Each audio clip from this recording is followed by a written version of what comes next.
Bom dia a todos, bem-vindos à 7ª reunião de acompanhamento da Bacia do Rio Paranaíba. Como sempre, nós vamos começar com uma chamada para fazer o teste de áudio, que eu peço a vocês que se identifiquem e digam que instituição estão representando. Bom dia, eu vou começar a chamada então. Vamos começar pelo pessoal daqui da ANA. Vinícius Roman. Bom dia, Vinícius Roman, Agência Nacional de Águas e Saneamento Básico. Bom dia, Vinícius. Alexandre Vaz Sampaio. Bom dia, Alexandre, Ministério da Infraestrutura. Bom dia, Alexandre. Bruna Craveiro. Bruna Craveiro, da ANA. Bom dia, gente. Bom dia. Dênio. Bom dia, pessoal. Eu sou da CEMIG, Geração e Transmissão. Bom dia, Dênio. Paulo Diniz. Bom dia a todos, aqui é Paulo Diniz, pelo Operador Nacional do Sistema Elétrico. Bom dia. Bom dia, Paulo. Edmilson Silva. Bom dia a todos, Edmilson, da ANA. Bom dia, Edmilson. Rafael, do DEMAI Uberlândia.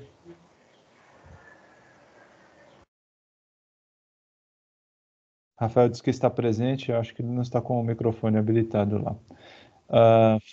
Flávia Siqueira. Bom dia, Flávia Siqueira, pela CEMIG. Bom dia, Flávia. Giovanni Dolif.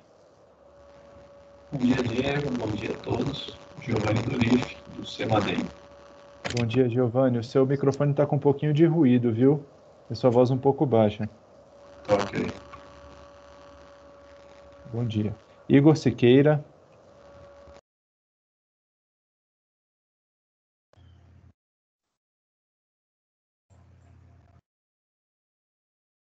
Igor, nós não te escutamos.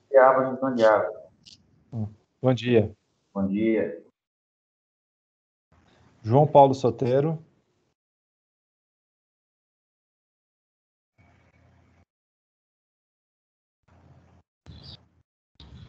Bom dia, João Paulo, Ministério do Meio Ambiente. Bom dia, João Paulo. Leonardo, da Imasul. Bom dia a todos, Leonardo, do Imasul, e do Comitê do Paranaíba. Leonardo Julian. Bom dia, Leonardo Julian, Ministério do Desenvolvimento Regional. Bom dia, Leonardo. Luiz Humberto, do DEMAI.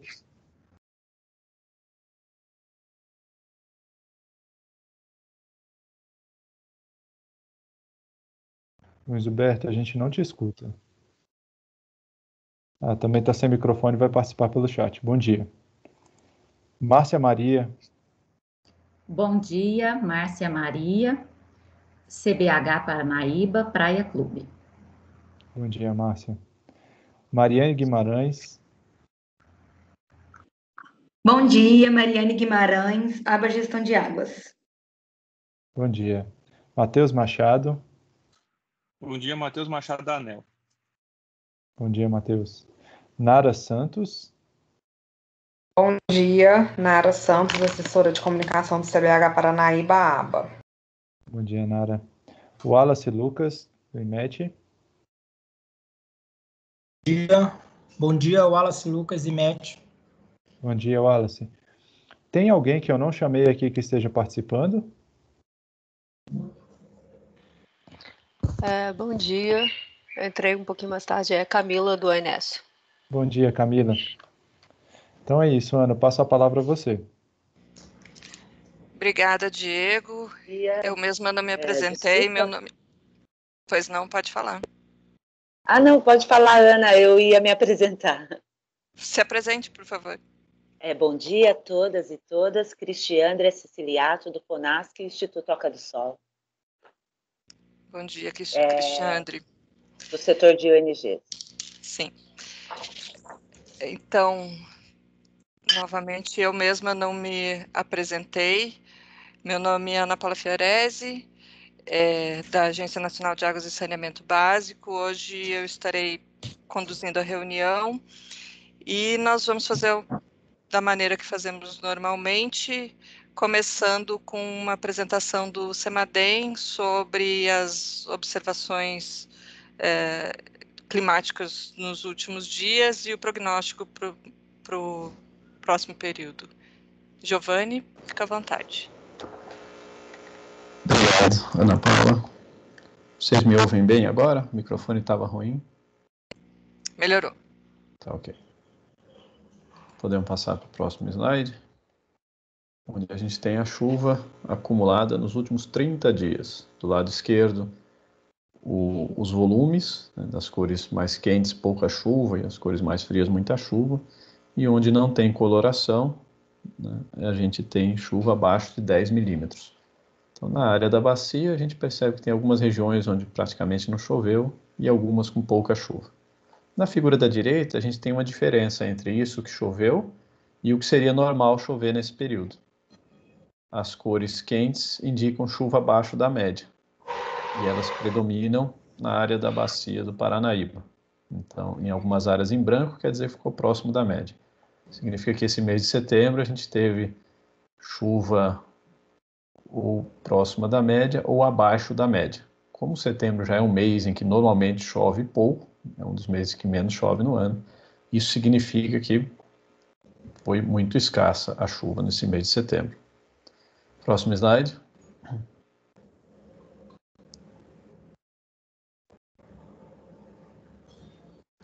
Aqui a gente tem uma mesma avaliação, só que agora para o ano hidrológico inteiro. E com o recorte aí, uma linha branca mostrando o recorte da área da bacia, né, a área de drenagem da bacia. A figura da esquerda tem os volumes acumulados, né? Aqui está praticamente fechando o ano, porque foi até ontem, né? Então está 1º de outubro do ano passado até 30 de setembro, que foi ontem. Então fechou, né? Fechou o ano hidrológico. A gente tem os volumes, né? Na maior parte da bacia teve mais de 1.100 milímetros, mas o importante é a gente relacionar isso com o que seria normal de chover nesse período, que está na figura da direita. As cores frias na figura da direita indicam chuva acima da média, as cores quentes abaixo da média. A gente observa na maior parte da bacia predomínio de cores quentes, ou seja, chuva abaixo da média, e em boa parte dela, inclusive, cores bem quentes, indo para o vermelho mais escuro, significando uma anomalia significativa, tá? Valores significativos abaixo da média. Vamos para o próximo slide. E aí a gente olha para os últimos 24 meses, tá? Desde setembro de 2018. Em azul a gente tem a precipitação e a linha cinza é a média de longo termo. No acumulado até 29 do mês de setembro, até anteontem, a gente teve 12,3 milímetros, e a gente pode considerar até ontem, até o final do mês, porque ontem não choveu. E a média para esse mesmo período seria de 52,3 milímetros. Isso significa que até agora não, né? Fechou o mês de setembro. No mês de setembro, só tivemos 24% do normal de chuva. Então foram apenas 12 do que seriam 52. Olhando o ano hidrológico como um todo, que são os mapinhas da figura anterior, mas agora em números, tivemos 1.311 milímetros e o normal seria 1.576. Isso significa que tivemos 83% da climatologia, né? Então foram 265 milímetros a menos, né, do que deveria ter chovido nesse ano hidrológico. No ano hidrológico apenas não, né, no ano inteiro, né, ao longo de um ano, né, nos últimos 12 meses. São 265 litros de água por metro quadrado a menos do que deveria ter chovido. E a gente olhando essa série de 24 meses, eu circulei em azul meses em que a gente superou a média e teve um bom ganho de chuva nesses últimos 24 meses. O primeiro deles foi novembro de 18. Finalzinho de 18, a gente teve um novembro bem chuvoso, né? Então animou o início da estação chuvosa, poxa, que bom. Mas aí depois, dezembro e janeiro foram péssimos, foram horríveis, meses em que normalmente chove mais do que novembro, né? Choveu muito menos, né? Janeiro choveu menos da metade do que tinha chovido em novembro. Aí depois, no ano hidrológico seguinte, a gente teve um bom fevereiro, que foi o fevereiro desse ano, né? Fevereiro desse ano teve uma boa chuva, choveu acima da média, né? Janeiro tinha sido normal, então esse ano, esse verão, essa última estação chuvosa foi melhor do que a anterior, né? Depois março foi um pouco fraco, né? Mas os meses em que mais chove a gente teve uma boa chuva. E aí tivemos a estação seca e agora, eu circulei em vermelho aqui, essa coluna azul pequena aqui mais à direita do gráfico, que é o mês corrente de setembro, que a gente viu que deu 12 milímetros, quando a média seria ali a linha cinza de 52, né? Então, nesse mês em que a gente deveria começar a ter algumas chuvinhas, né, nessa transição de início de primavera, elas não estão acontecendo. A gente teve um episódio de chuva no dia 21 e 22, no início da semana passada, com uma frente fria mais forte, que conseguiu causar alguma chuva e ponto. Foi apenas aquilo. Próximo slide. Aí a gente deixa de olhar para o passado e agora vamos olhar para o presente e daqui para frente para o futuro. Então, essa é a imagem de satélite de hoje, mostrando a ausência de nuvens, né, céu limpo na área da bacia, mais umas nuvens mais carregadas lá no Rio Grande do Sul, é uma nova frente fria, né? Poderia essa frente fria avançar e chegar, mas não é isso que está sendo previsto. Essa frente fria vai passar pela costa do Sudeste, né, no final de semana. Pode até conseguir dar alguma pancadinha de chuva, mas de forma bem isolada. Vamos ver mais em detalhe como é que está essa previsão para os próximos dias. Próximo slide. Aqui a gente tem a primeira semana de horizonte de previsão de chuva, começando hoje o primeiro dia e mais 6 dias para frente. A figura mais à esquerda é o que seria normal de chover. Vejam que tem uns verdes, né, na área da bacia, então nessa semana, essa primeira semana de outubro, já é normal ter algumas chuvinhas, isso é a média, né? Na figura do meio é o que está sendo previsto, vejam que não está sendo previsto chuva maior que 10 milímetros na bacia, e a figura mais à direita é a diferença, né, entre o que a primeira e as duas figuras anteriores, mostrando que a chuva nessa primeira semana vai ficar entre normal, onde não está colorido, a um pouco abaixo do normal, onde tem aí as cores laranja. Próximo slide. Vamos olhar em detalhe o recorte da bacia para os próximos dias, né, realmente sem previsão de chuva. E no gráfico da direita a gente tem uma evolução no tempo dessa chuva. O primeiro círculo aqui com o valor de 0 é chuva acumulada em 3 dias, em 7 dias também 0 de chuva, e aí esse gráfico vai um pouco além, até 10 dias mostrando 1 milímetro. Então depois dessa primeira semana sem nenhuma chuva, pode ser que depois tenha alguma coisa, mas muito fraca, né? E interessante nesse gráfico da evolução temporal é a linha azul. Ela mostra a climatologia, mostra a média, né, para esse período. Vejam que ela vai subindo, né, mostrando que em média, nesse iniciozinho de outubro, a gente já começa a ter algumas chuvinhas, mas elas não acontecem. Próximo slide. Elas não acontecem, explicando melhor, a gente não tem previsão de que elas aconteçam, né? Então, vamos agora avançar no nosso horizonte de previsão para a segunda semana. Aqui a gente estaria entre 9 de outubro e 15 de outubro. Vejam na figura mais à esquerda que já tem um pouco mais de chuva, né? Esse é o esperado, né? Outubro é a transição, então a cada semana, em média, né, historicamente, tem-se um pouco mais de chuva. E mais uma vez, na figura do meio, a previsão não mostra tanta chuva quanto seria a média para essa semana, tá? Mas a diferença é pequena, tanto que no gráfico da direita aparece uma chuva dentro da normalidade, tá? Mesmo na figura do meio aparecendo um pouco menos de chuva, isso é em função da escala, né? Mas quando faz a diferença, essa diferença é menor do que 15 milímetros, que é a faixa da coloração branca, né? Sem cor nesse mapa da direita, né? Ele só começaria a pintar de amarelo a partir de uma anomalia de 15 milímetros, ou seja, uma diferença a partir de 15 milímetros começaria a ser pintada, tá? Então, até está um pouquinho abaixo da média, mas dentro de uma faixa normal.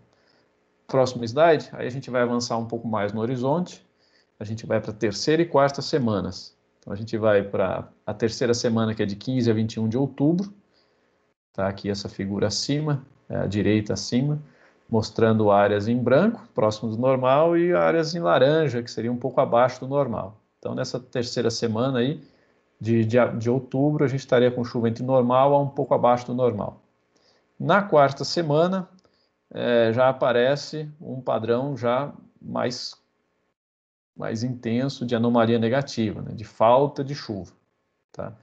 Ou seja, se a gente fizer um resumo, no último ano hidrológico choveu abaixo da média, né? Tivemos 83% do total de chuva. O mês de setembro foi esse último mês foi um mês péssimo, com apenas 23, 24% da chuva. E pelas previsões que a gente está vendo aqui para o mês de outubro, nas próximas 4 semanas, existe uma tendência de que seja entre normal a abaixo do normal. Tá? É a sinalização que a gente tem. Isso poderia indicar um certo atraso do início da estação chuvosa. Tá ok? Ana Paula, eu agradeço o espaço, eram essas as informações que eu tinha para passar. Fico à disposição. Obrigada, Giovanni. Então, diferente do que a gente vinha nas reuniões anteriores em que a gente estava fazendo avaliação do período chuvoso, que ainda que um pouco abaixo da média, era melhor do que o período chuvoso anterior, agora a gente já faz uma avaliação do período seco de que ele se mostrou bastante inferior à média e o mais importante, com indicação de atraso no início das chuvas. Até agosto, setembro, chover abaixo da média não é tão preocupante, mas daqui para frente já começa a preocupar mais.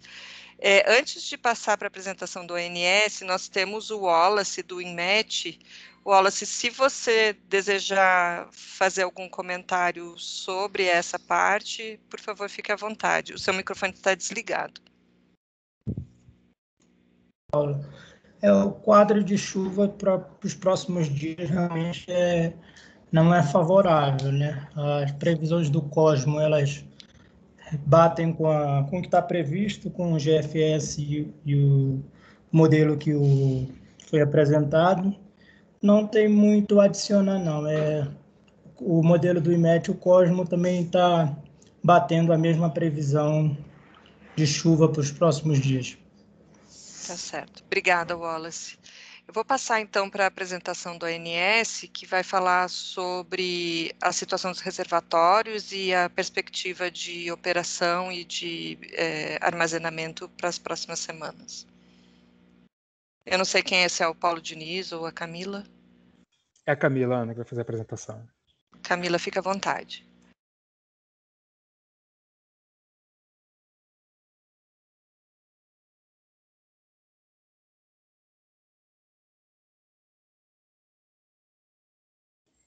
Camila, tá sem áudio, tá? Pelo menos não tô escutando.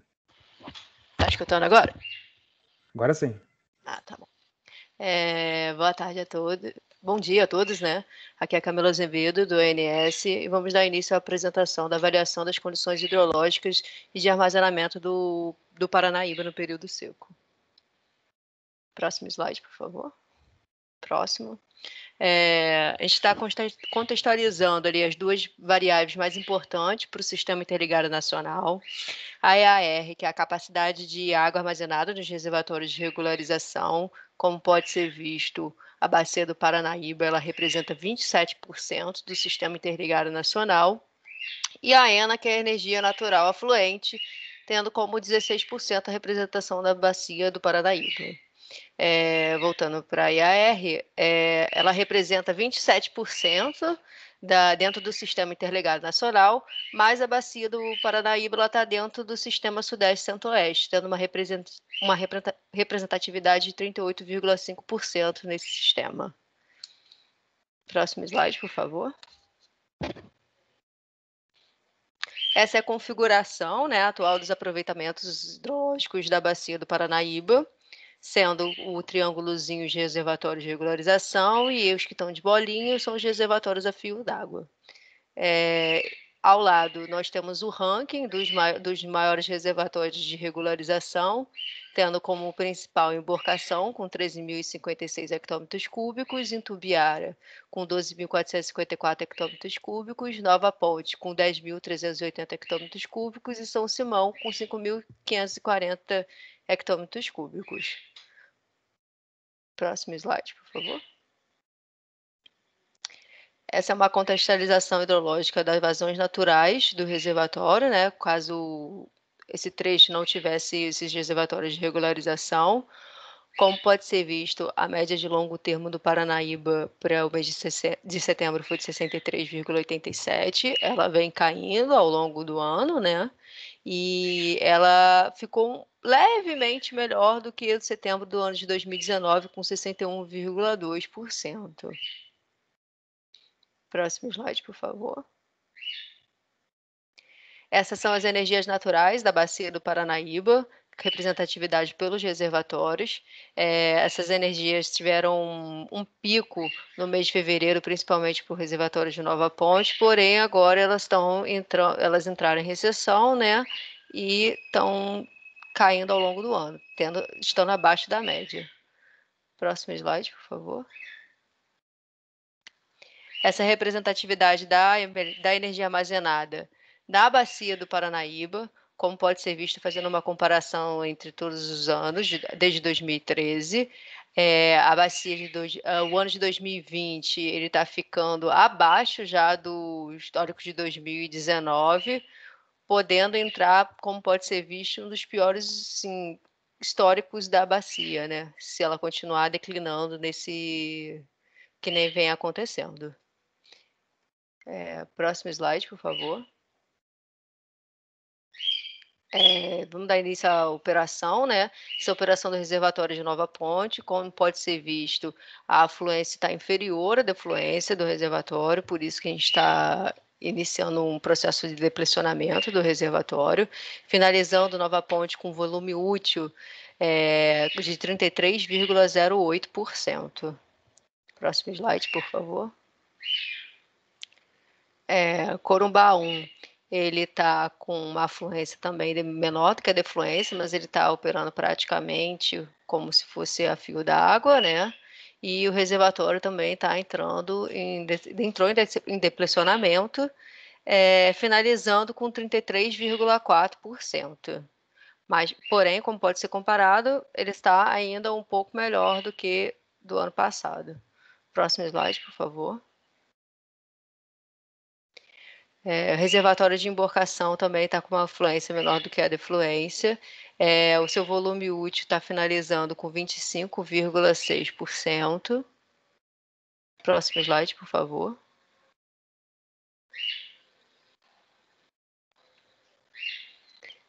Em Tubiara, ele está finalizando com volume útil de 24,24%, também tendo uma afluência menor do que a defluência, inferior à defluência, né? Próximo slide, por favor.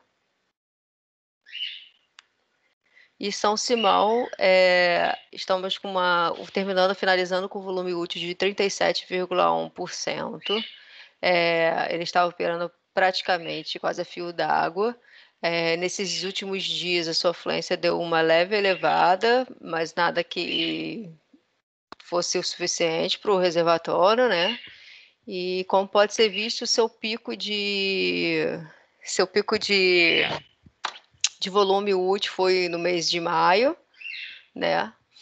Atingindo acima dos 90%. Porém, o reservatório de São Simão é um dos menores reservatórios, é o que tem os menores reservatórios de regularização do Paranaíba, que é o que tem a maior rapidez de recuperação. Próximo slide, por favor. Estou aqui para quaisquer esclarecimento que vocês tiverem. Muito obrigada. Obrigada, Camila. Sim, fica à vontade, Paulo. Paulo. Queria fazer algumas complementações, né, trazendo uma ótica fora da bacia do Paranaíba, né, trazendo para um contexto sistêmico, né, dentro do Sistema Interligado Nacional. A gente está agora no terço final, né, do período seco, né, então um dos momentos, o Sistema Interligado Nacional, ao longo dos últimos 20 anos, principalmente ao longo dos últimos 10 anos, a gente vem perdendo muito porte de regularização, né, porque a quantidade de reservatórios a fio d'água que são inseridos dentro da operação do sistema é muito grande, né? A gente não tem mais a inserção de grandes reservatórios de regularização, principalmente por questões ambientais. Então, dentro desse contexto, E vários desses aproveitamentos hidrelétricos a fios d'água, eles entraram na região norte do Brasil, né? E como é que é a característica da região norte, o Madeira, o Xingu e o Tapajós que está por entrar? Ele tem uma diferença entre a vazão no período úmido, né, que a gente observa a partir de dezembro, janeiro, fevereiro, e a vazão que a gente observa no período seco de 1 para 10, né? A vazão média no período chuvoso ela é 10 vezes maior do que a vazão média no período seco. Isso quer dizer o seguinte, que no período seco a gente não pode contar de maneira nenhuma com a energia vinda da região norte do Brasil, porque não tem energia, ela é 1/10 do que a gente observa no período chuvoso. Então, nesse contexto, ao longo dos últimos 10 anos, ficou cada vez mais importante, cada vez mais nobre a gente contar com a água armazenada na região sudeste do Brasil, principalmente no Grande e no Paranaíba, para a gente atender às demandas eletroenergéticas, e principalmente nesse período do ano, né? Conforme o Giovanni acabou de apresentar, qual é a característica que a gente tem nesse período do ano? A gente já tem a possibilidade de encontrar o período de transição, ou seja, o início das chuvas, só que às vezes elas podem atrasar. E qual o problema que a gente tem esse ano, que a gente está vivenciando nesse momento em todo o território nacional? Como a gente já tá na primavera, já tem mais insolação dentro dessa região aqui do hemisfério sul, a gente já começa a ter um aumento de temperatura. Então, tendo um aumento de temperatura, é a principal variável que demonstra, né, que reflete no aumento de carga dentro do sistema interligado nacional. Além disso, a gente está observando uma retomada de carga em função o arrefecimento do efeito pandemia, né, do Covid. Então, a gente, nesse momento, é o momento que a gente mais depende da água armazenada dos reservatórios da bacia do Rio, das bacias que compõem o sudeste do Brasil, para complementar esse aumento de carga que a gente observa normalmente pelo aumento de temperatura, né? Assim, se a gente está tendo aumento de temperatura porque não está chovendo, então a gente acaba perdendo nas duas linhas, nas duas pontas, né? Ou seja, não tem água aumentando as afluências dos rios e, consequentemente, estabilizando os reservatórios, ao mesmo tempo aumentando a temperatura e aumentando a demanda de carga. E a recuperação que eu falei em função de uma certa recuperação econômica em função do Covid. Então, por esse correflexo que a gente acabou observando agora, na apresentação da bacia do Rio Paranaíba, que vem acontecendo em todas as bacias do Sistema Interligado Nacional, Tocantins, São Francisco, Grande, Calha Principal do Paraná. Então, isso é uma característica que não é só da bacia do Rio Paranaíba, mas é uma característica sistêmica para essa época do ano. Obrigada, Paulo. Obrigada por essa contextualização. Então, antes de passar para os comentários das pessoas, o nosso resumo é que nós estamos com a transição para o período chuvoso um pouco atrasada, provavelmente, abaixo do normal a precipitação, mas é normal que isso aconteça, de vez em quando acontece, a gente já viu acontecer em anos recentes, inclusive, esse atraso, e isso leva a um estresse maior na utilização dos volumes reservados, o que também é normal, entre outras coisas, é para isso que existem reservatórios, né, para a gente conseguir passar por esses períodos mais críticos e de menor precipitação. Eu vou passar primeiro para o comitê e depois para os órgãos estaduais que estiverem presentes, começando, eu não sei se é a agência de bacia que fala ou se há um representante direto do comitê.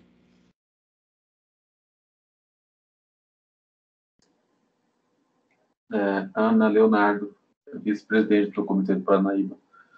Estamos acompanhando a reunião e, assim, um pouco preocupado só com essa situação, por mais que a gente entenda que, como você já falou, que é normal nessa época do ano ter esse atraso de chuvas, mas a gente vê que os reservatórios estão baixando seu nível rapidamente, né? E conforme aquele primeiro gráfico que foi colocado na Bacia Paranaíba, a média de rebaixamento está sendo bem grande. Então, a gente continua acompanhando com preocupação, mas entendendo que, esperando que a chuva volte o mais rápido possível para que não tenhamos mais pontos de preocupação até o final do ano. É isso. Obrigada, Leonardo. Entendo que você fala pelo IMASul também, ou você prefere passar para alguém? Não sei se a Beth quer complementar alguma coisa, Beth.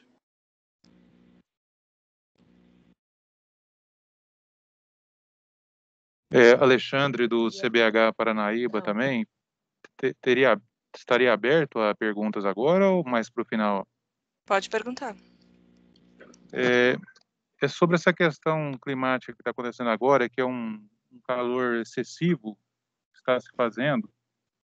A pergunta é se esses modelos apresentados, né, já contemplavam, né, esse calor excessivo, e se esse calor excessivo que está sendo feito, ele vai influenciar de forma negativa ou positiva, ou seja, isso pode atrasar a chuva ou antecipar, ou não muda nada, é assim mesmo que se comporta todo ano. Giovanni, você pode responder, por favor? Olha, como a Ana Paula também lembrou, né, isso varia de ano para ano, né, às vezes atrasa um pouquinho, isso não implica e não permite que a gente faça conclusões para a estação chuvosa como um todo, tá? Aliás, eu já vi situações em que a primavera é bem seca, né? A gente tem um início de estação chuvosa muito seco, novembro, por exemplo, seco, e depois dezembro, janeiro, com muita chuva, muita água, né?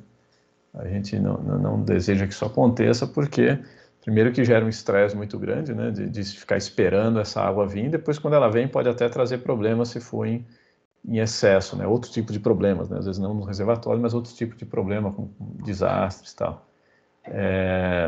A expectativa que a gente tem é de que esse mês de outubro seja realmente assim abaixo da média, né? Mas é difícil adiantar o que vai acontecer na temporada para frente, né? Ontem no INPE teve uma reunião de avaliação sazonal com previsões para outubro, novembro e dezembro,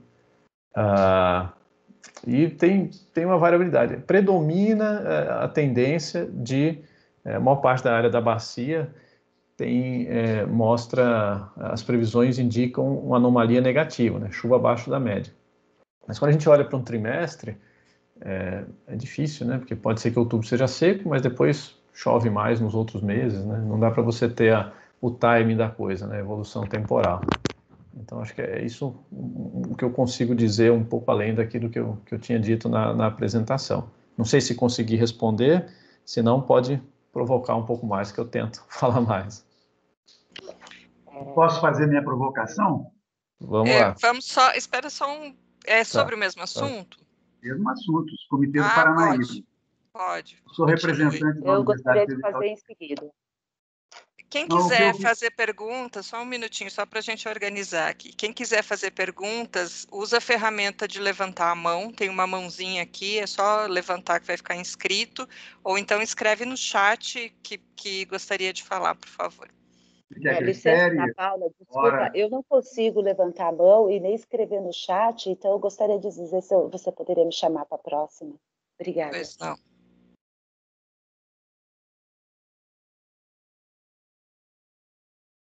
Cláudio, você pode continuar com a sua pergunta.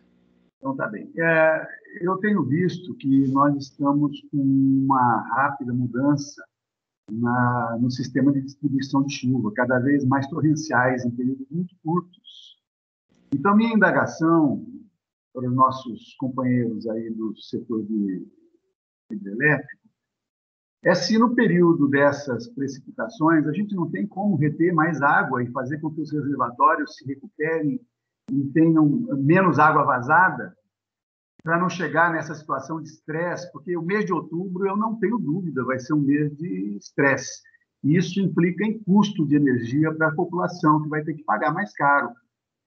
Então, a minha indagação é essa. Em função das torrencialidades, nós não podemos segurar mais água nos reservatórios? Queria ouvir isso dos nossos amigos aí do setor elétrico. Tá bom, Cláudio. Obrigada. Eu vou vou passar para você, mas já adianto que o ONS sempre opera tentando evitar o vertimento sem geração e também tem uma questão do controle de cheias, né? Uma questão de segurança. Paulo, por favor. Isso, Cláudio. Desculpa, Cláudio, eu peguei mais o final das suas questões, tá? Mas eu vou deixar esclarecer. Em relação, né, ao que você está falando de pagar a conta, né, de energia mais cara, é exatamente ao contrário, né? Se a gente não utilizar a água armazenada nos reservatórios, agora nesse terço final, né, não tenha dúvida que a gente supre a não geração de energia elétrica por hidrelétrica, né, a água, o custo dela é zero. Né? Toda vez que a gente despacha uma operação no reservatório, a gente só tem o custo de operação e manutenção daquele reservatório, daquela água. Então a água é zero.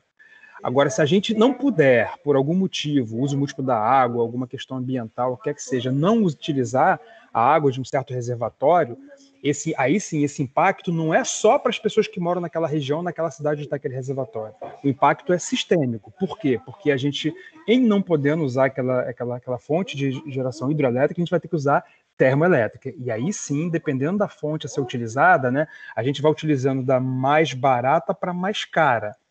Então, conforme maior é a quantidade de termoelétrica que a gente tem que acionar, mais cara vai ficando esse combustível. Por exemplo, posso acionar uma térmica a gás, que ela tem um valor, depois posso ter que acionar uma térmica a óleo, que tem outro valor, uma térmica, inclusive, até carvão. Então, isso é uma escada de custo que a gente vai subindo, tá? A outra questão de vertimentos, você perguntou, foi o quê? De São Simão? Luciano, me permita, mas, na verdade, isso que você está argumentando é exatamente o que eu argumentei. Não havia possibilidade, nos períodos de torrencialidade, de reter mais água nos reservatórios, não permitir que toda essa água fluísse. Qual é o percentual da água que está escoando, principalmente nos períodos de torrencialidade, que está sendo retida nos reservatórios? Porque assim nós teremos mais água reservada e, consequentemente, funcionaria da maneira como você está dizendo, não teria aumento nas contas. Essa a questão, tá? Por que a gente não tem condições de reter mais água no período de torrencialidade? Essa é a questão. Sim, a gente faz exatamente isso. Lembra quando eu falei que a gente tem uma característica no Brasil atualmente, que a gente tem uma quantidade de energia muito grande na região norte? O excesso de água na região norte é muito comum. Por menor que seja, pior que seja aquele período chuvoso, né, a partir de dezembro, a quantidade de água é muito grande, consequentemente a gente não tem reservatório lá, a gente tem uma quantidade de energia razoável, então a gente consegue exportar da região norte para a região sul, sudeste essa energia no período chuvoso. Então, consequentemente, a gente puxa o freio de mão das defluências dos reservatórios do sudeste, armazenando o máximo que a gente pode. O que a gente vem observando desde 2013, 2014, são períodos chuvosos muito ruins. Inclusive, no gráfico que a Camila apresentou, a gente teve um dezembro e um janeiro, que são os meses de grandes médias de vazão aqui no Sudeste, muito ruim, em torno de 30%, 40% da média. O que salvou a gente um pouco esse ano no Sudeste foi fevereiro e março, né? Ou seja, dos 4 principais meses de recuperação de reservatório que a gente tem, nesse ano 2 foram para o lixo. A gente teve um porte de vazões afluentes muito ruins. O que salvou um pouquinho foi fevereiro e março. Então, dentro desse contexto, é uma praxe, é um padrão de operação do Sistema Interligado Nacional no período chuvoso, puxar o freio de mão para a maior recuperação possível dos reservatórios. Aí tem exatamente o conflito que a Ana falou, né? Ou seja, eu tenho que reencher o máximo que eu posso, só que eu tenho um gargalo lá em cima que eu tenho que deixar um volume vazio para controlar alguma cheia que eventualmente ocorra, né?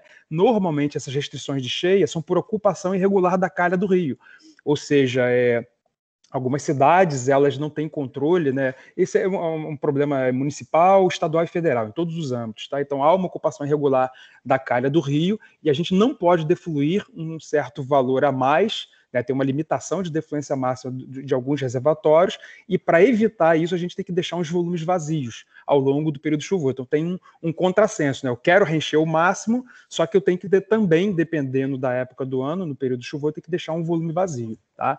Então, mas aí a resposta é isso mesmo, a gente faz o máximo possível para a gente recuperar os reservatórios. Isso não tem acontecido nos últimos 5, 6 anos, porque a gente vem passando pela maior crise hídrica de todo o histórico de vazões, de 90 anos. Obrigada, Paulo. Cristandre, você pode Cristiandre. Você pode fazer sua pergunta, por favor. Bom dia a todos, é Cristiandria. Eu fiquei aqui, eu acho que eu perdi a linha aqui num pedaço, eu não entendi a relação da pandemia. Se pudesse depois me explicar, por favor, o que a pandemia afetou no processo. Outra coisa, tendo aí como acompanhando o vice-presidente do comitê, e essa preocupação, né, a gente da sociedade civil a gente fica realmente extremamente preocupado com esse estresse hídrico, com a crise hídrica, né? Então, numa questão, num copo meio cheio, na posição da sociedade civil, a gente vê o copo esvaziando, a gente não está otimista com as previsões. Dessa forma, a gente queria pedir aí para o comitê, para que a gente pudesse trabalhar junto com um trabalho de previsão, né, dessa catástrofe hídrica que pode vir a acontecer, né, porque a gente tem aqui um canal de acompanhamento, né?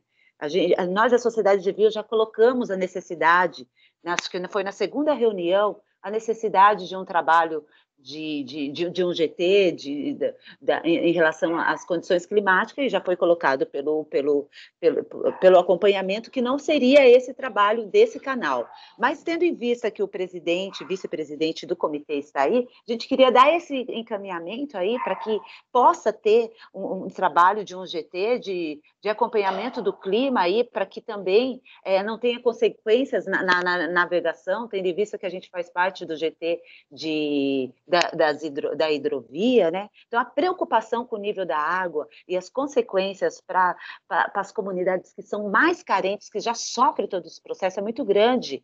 Então, a gente queria colocar o copo meio cheio com um alerta para a escassez hídrica, para a crise hídrica, e pedimos aí uma providência do comitê através desse canal. Obrigada. Obrigada a você. Eu já vou responder para não ter que passar para o ONS de novo e poder passar para os representantes de órgãos gestores. A questão da pandemia é que um dos motivos para a recuperação dos níveis de reservatórios, isso falando para o Brasil inteiro, durante alguns meses desse ano, foi a diminuição da carga pela redução da atividade econômica causada pela pandemia. Com o final, enfim, ou com mais ou menos a volta à normalidade, com a retomada dessa atividade econômica, a carga volta a crescer, e aí então não tem mais esse efeito de possibilitar que diminua a geração e aumente a reservação. Então, isso é uma parte. A outra parte, entendo que é uma demanda ao comitê, que acredito que tenha ficado registrada, e que nós apoiamos e entendemos que é necessário o comitê entrar em outros aspectos que este ambiente não tem como função. E aí estimular o desdobramento das discussões que são levadas aqui. Só quero destacar que a gente não considera que a Bacia do Paranaíba está em crise hídrica. É uma situação que requer atenção, que requer alerta e acompanhamento para que isso não aconteça, mas, e além disso, requer que chova também, né, em algum momento. Mas nesse momento a gente não considera que está em crise hídrica. Uma última pergunta antes de passar para os órgãos gestores, do Alexandre. Pode falar, Alexandre. Dando continuidade e complementando a pergunta do Cláudio de Mauro, em relação a essa questão de aumentar o nível dos reservatórios, eu ouvi uma vez num fórum, aí me fez lembrar essa pergunta, onde uma pessoa comentou assim: por que a gente não liga as termoelétricas no período de chuva para aumentar a quantidade de água nos reservatórios? Porque a gente só liga as termoelétricas em período de escassez. Então, assim, há muitos anos a gente adota essa política, né, de ligar as termos no período de escassez, e período de chuva elas ficam desligadas, sendo que poderia pelo menos um ano, né, encher esses reservatórios a um nível de 80%, não sei, 90%, e depois vamos regulando, né, no decorrer dos anos seguintes, né. Essa seria a minha pergunta. Paulo, eu não sei se você responde isso, ou você prefere que passe para o Jorge, do MME, que está nos acompanhando? Tanto faz, pode ser a minha ou o Jorge. Deixa eu só fazer um preâmbulo antes, se o Jorge vai querer complementar. Só para você entender, Alexandre, a forma, né, como a lógica, como é definido o despacho térmico no Brasil, ele é altamente regulamentado. Por que ele é altamente regulamentado? Quando a gente está falando aqui de despachar térmica, a gente está falando de algo que tem um peso econômico para o sistema e para o Brasil muito grande. A gente está falando aqui de influência no PIB, né? Você tem um despacho, maximização de todas as térmicas, a gente está falando aqui de aumento de conta de energia elétrica para todos os consumidores do Brasil, não só CPF, os CNPJs, as empresas que produzem riqueza, a gente está falando aqui de impacto no PIB, né? Então isso é altamente regulamentado, não é o MME ou um dono de uma termoelétrica que por vontade própria a gente possa tomar uma decisão de despachar uma certa quantidade de termoelétricas. E a lógica que a gente tem, Alexandre, é exatamente ao contrário do que você está falando, né? Exatamente para baratear o custo da energia elétrica. A função objetivo da operação pelo ONS do Sistema Interligado Nacional é o menor custo de operação possível. Para isso, a gente tem modelos matemáticos, né, com cada um com seu horizonte de atuação, que minimizam esse custo, né? Então, dentro desse contexto, no período chuvoso, quando a gente tem maiores afluências aos rios, aos reservatórios, e inclusive a hidrelétricas sem reservatório, a fio d'água, então é um momento que a gente tem que, dependendo do local, né, na cabeceira, a gente reduz as defluências para reencher as cabeceiras, e nos trechos médios dos rios, onde a gente tem reservatórios muito pequenos ou reservatórios a fio d'água, a gente maximiza a geração para poder exatamente não verter e economizar na cabeceira. Um exemplo disso, como eu falei, é o norte. O norte, né, o Madeira, o Xingu, a gente não tem reservatório lá, são todos aproveitamentos a fio d'água. Então, nesse momento, a gente maximiza essas gerações para poder economizar a cabeceira dos reservatórios do Sudeste. E como está tendo sobra de energia, é o momento que, normalmente, as termoelétricas ficam totalmente recolhidas. Então, assim, é algo muito complexo, né? Dentro do site do ONS, lá, dentro do próprio Ministério, da ANEEL, tem documentação que mostra qual é essa lógica, mas é algo que a gente não tem interferência. Obrigada, Paulo. Só para completar aí, Cristiandre, vamos deixar o pessoal terminar de responder e os órgãos gestores falarem, e depois a gente pode voltar para as perguntas, tá? Jorge, você quer complementar a resposta do Paulo Diniz?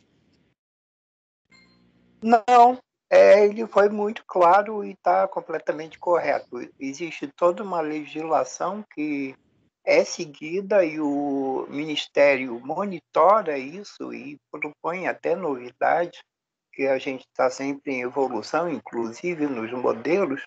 E o objetivo de tudo isso é minimizar o custo da energia. Isso vem sendo feito há décadas. O ONS é especialista nisso, até pioneiro mundialmente. Então, está tudo dentro do que a gente pode fazer. O melhor é sempre observar. Parabéns, Paulo. Obrigada, Jorge. O Imaçu, a Beth, eu acho que estava começando a falar. Beth, se você quiser se manifestar agora. Bom dia. Não, eu não tenho nada a acrescentar, só que a gente está passando por uma crise, uma estiagem bastante severa, né? Inclusive com a bacia do Pantanal e as queimadas, e a expectativa é para a próxima estação chuvosa, vamos ver se a gente consegue retomar as atividades normalmente. Certo, obrigada, Beth. Vocês, na verdade, a Bacia do Paranaíba é a menor preocupação de vocês, imagino, nesse momento. Enfim, a gente tem também a sala de crise do Pantanal Paraguai, né, que vem acompanhando essa situação, e o que a gente pode fazer agora, especificamente na Bacia do Paranaíba, é continuar o monitoramento. Cláudio, você tem mais uma pergunta para fazer ou você esqueceu a mão levantada? É um comentário rápido. É o seguinte, eu queria deixar claro que eu sou muito favorável à reservação de água nos reservatórios. Tanto é que eu era presidente do comitê de Piracicaba, Capivari e Jundiaí, quando nós aprovamos o banco de águas. Quer dizer, era a ideia justamente de termos um processo de gestão compartilhada com o comitê para que nós tivéssemos esse banco de águas funcionando, portanto, os reservatórios do sistema Cantareira funcionando. Esse é o primeiro ponto. Agora, no meu entendimento, seria interessante, numa próxima oportunidade, que o setor de eletricidade nos mostrasse qual é o esforço que ele tem feito para a produção de água, que a água é sua matéria-prima. Então, será que não é o caso de nós termos uma campanha intensa de redução de consumo nos períodos em que tem disponibilidade e ampliarmos o sistema de controle e, consequentemente, de cobertura vegetal para a preservação das águas dessas áreas? Eu sei que o setor elétrico faz alguma coisa relativa a isso, mas me parece que está na hora da gente ampliar isso e verificar numa demonstração do setor elétrico, olha, nós estamos nos empenhando para haver maior produção de água. Na verdade, produtor de água não é o nome melhor, mas na Bacia do Piracicaba, quando eu era presidente, nós trabalhamos com Extrema, justamente junto com a Ana, para a implantação do sistema de produtor de água. Na verdade, são conservadores de bacia. Está na hora da gente ampliar o esforço com quem tem possibilidade de reter água, seja através do solo, que é o melhor reservatório do que as próprias barragens, né? Do que as próprias represas. Como é que nós podemos fazer isso? Tem que ter um plano para isso. Eu imagino que o setor elétrico tem, ele pode trazer, inclusive, para incorporar essa discussão junto aos comitês de bacia. É isso, só uma consideração. Muito obrigado. Obrigada, Cláudio. Isso certamente não é o ONS, eu não sei se o MME tem alguma coisa nesse sentido para o setor elétrico como um todo, mas o que você está falando é, em resumo, de conservação de bacia, principalmente de conservação das regiões de cabeceira. E isso, conforme a gente já conversou aqui em reuniões anteriores, o espaço não é esse, mas, enfim, a gente pode trazer no futuro uma apresentação do Programa Produtor de Água, inclusive para servir de inspiração, mas isso é uma demanda que também é para o comitê, né? Que o comitê começar a trazer essa discussão para dentro, inclusive a Bacia do Paraíba do Sul criou uma Câmara Técnica específica para falar sobre conservação de bacia para melhorar entre muitas aspas, a produção de água dentro da bacia. Então, essa é uma demanda para lá, mas a gente vai ver o que pode trazer de discussão disso aqui, lembrando que o objetivo dessa sala não é esse. Cristiandre, você tinha mais um comentário a fazer? Seu microfone está desligado.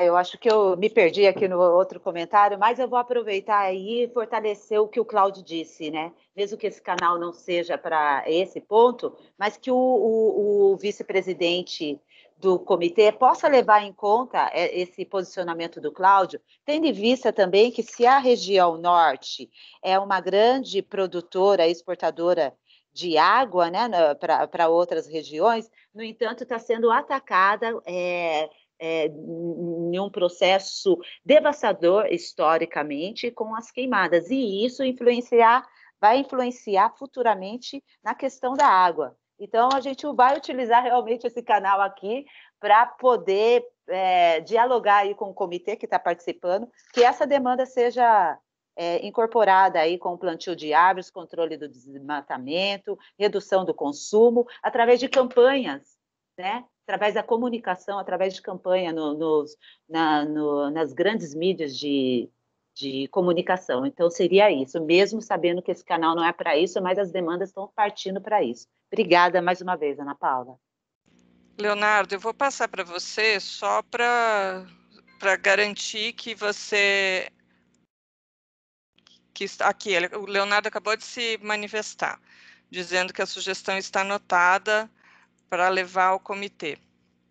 Obrigada. Eu vou abrir mais uma vez para ver se alguém tem alguma manifestação, alguma dúvida. Ana Paula, se você me permite, é sim função do comitê, mas é muito importante que os usuários de água tenham compromisso com esse projeto, certo? Então, quem depende de água para a sua produção tem, evidentemente, que trabalhar para produzir água, no meu entendimento.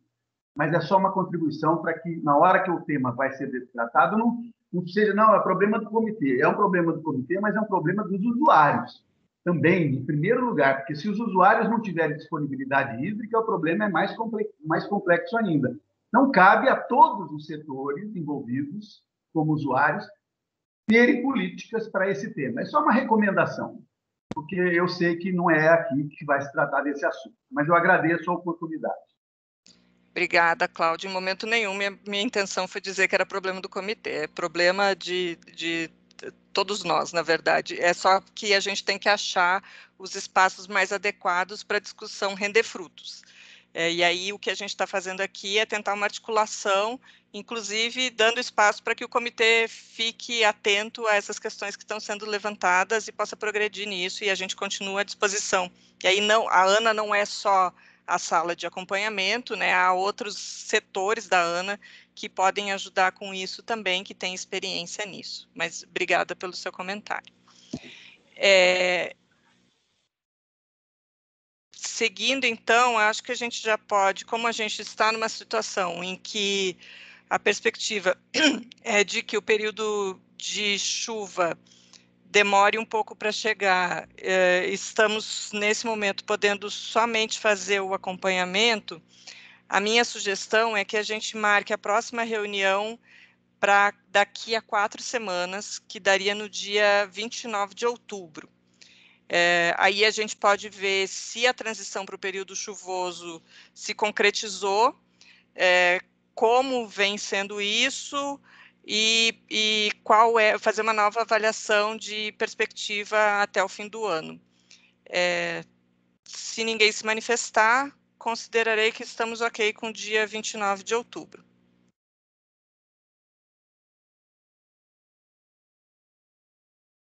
Alexandre, pode falar. Só uma última pergunta. Semana passada eu estive em São Simão, e lá em São Simão o pessoal comentou que a usina de São Simão verteu água, né? Então, verteu água num período de seca, né? Se alguém tem essa informação, o que foi que aconteceu? Posso explicar, Ana? Pode, claro. Isso é um efeito bem complexo, né, em relação a duas questões, né? Uma eu já falei, que é a demanda por geração de energia elétrica, e outros são outros gargalos que a gente tem dentro do Sistema Interligado Nacional em relação a usos múltiplos da água, né?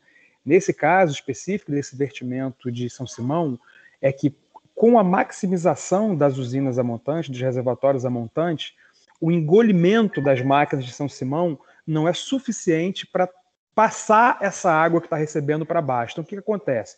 Só com as turbinas ligadas de São Simão, mesmo maximizadas, gradativamente o reservatório de São Simão vai subindo. E essa água não pode ficar presa em São Simão, por quê? Porque a gente tem que deixar essa água ir para jusante para atender, por exemplo, obviamente a geração de energia elétrica nas usinas a jusante, mas também atender o nível mínimo da hidrovia Tietê-Paraná e também atender ao nível que já está flexibilizado da usina de Itaipu, né? Se vocês terem uma noção, o nível mínimo da usina de Itaipu, por regulamentação, é 219.